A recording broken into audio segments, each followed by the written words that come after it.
I wanted to sand some rounds. You could see I've already finished it. I've already done it.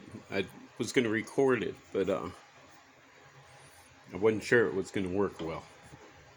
So I ran a big stud through. These are 2x4 pieces. So I ran a big stud through, got a nut on each side to tighten it up. And then I was going to sand it with my sander. And it worked real well. If I could turn my sander on with one hand.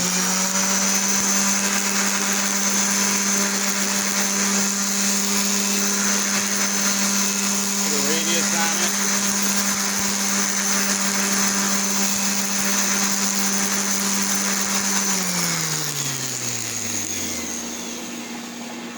I was able to do that in my drill press and not in an engine lathe.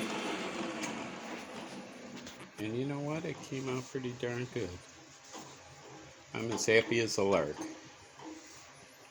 So, just a hot tip.